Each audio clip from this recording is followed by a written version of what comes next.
Mr. Speaker and members of the House,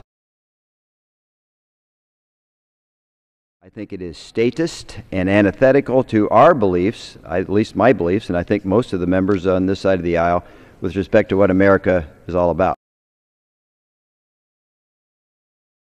In addition to that, Mr. Speaker, members of the House, separation of powers.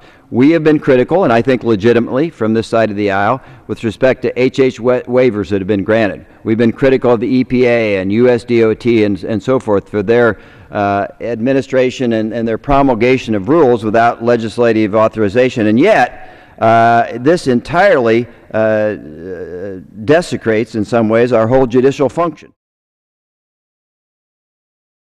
And it also strikes at the core of our free market system.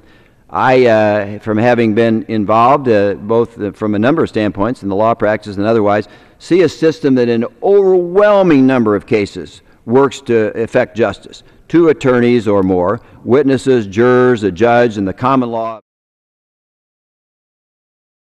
Also strikes, I think, Mr. Speaker and members of the House, at what we Republicans say we believe in terms of individual worth.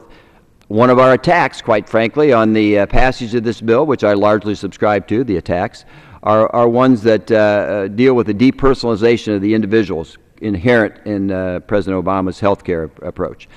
It is a collectivist, this bill, a collectivist attack on personal realities and a disregard for age, circumstances, state, or community of residence, and I think that addresses in a very serious way the concept that we have constitutional worth of the individual.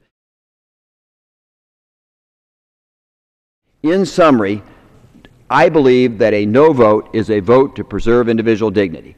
Our no vote is one to maintain constitutional values, and it is to safeguard states' rights and separation of powers.